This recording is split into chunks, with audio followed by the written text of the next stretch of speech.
We're now going to do some cloth textures.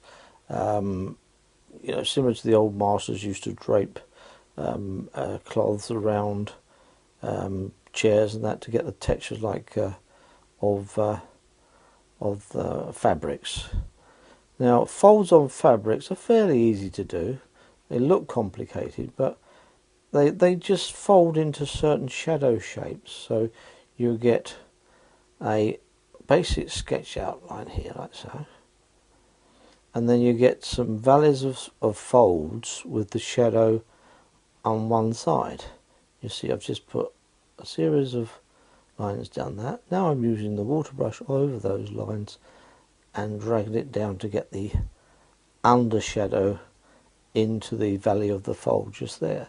This has got highlights here, shadow slightly there, so I've just put a little bit of colour on there in the line, and now I'm dragging it down to actually just bring in the soft texture of the fabric. Again, just building that up and just looking at a piece of cloth or a towel that's draped over a chair is the easiest way to analyse it. And I always say you've got to really observe these things to get the right feel for them. So really observation and changing that observation into a two-dimensional drawing and making it look three-dimensional is the whole essence of the exercise, really. So under shadows there, shadows coming down here, and again wetting to wet a little bit. So I've put a lot of colour on there, and I want to pull that out and lift it off a bit so I can use the contrast where I need it. So I'm picking up a little bit of the colour from where I put darker shadow. I can literally brush that out as much as I like in that area and drag the colour that I used over the top. Also then I can go wet into that, which gives me a nice diffused line. General folds coming around here.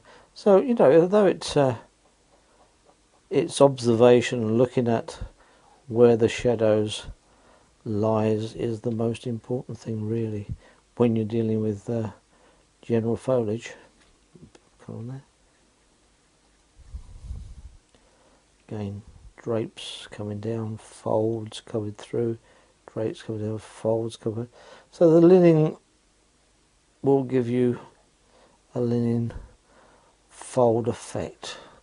Then again, dragging that down, leaving some of the highlights and overshadow. If you just want to do certain pattern on fabric, just do a little bit of a scribble line there and just blur it in then with the water brush, and that gives you a really good braided type edge to the fabric if you wanted to. Again that type of scribble and just move that around. Very easy to do and build up your composition. Again, different texture as well if you wanted to do that. Say this was drawn on a piece of marble. To get a marble effect, all you really need to do is do a jagged line like that,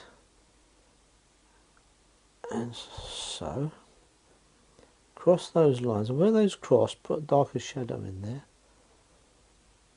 and then with the water brush just blur that line out, and you get that blurred marble effect. And you can go then, while it's still wet, add a bit more colour in certain areas, give a bit more contrast where you think you might need it, and you've got quite a nice marble effect, texture. Loads of different textures you can do on stone. If you're doing just general rendering on a wall, if you've got a wall coming up here and you want to make it look a bit old, you can then do this type of sweeping texture to it and just do occasional broken line going through there. It gives you then the undulations of a stone wall or a rendered wall, really, and then do some dabbing a bit round and move it round a bit, softening the lines off, And you know, nothing's got a real hard line about it, and that's what makes it look a lot better than general pen work, because you've got a softer line here. You can lift the line off, which is really a good effect. Again, giving that kind of rendered cement type wall. You just got to blend that in and drag on down and leave some of the highlights, but drag it through so you're softening off all the hard lines and lift them off as much as you like. So that's, you know, different textures you can achieve, and just add on to them. You've got textures of wood, so we can actually do a piece of a post like so, just some wood graining on it,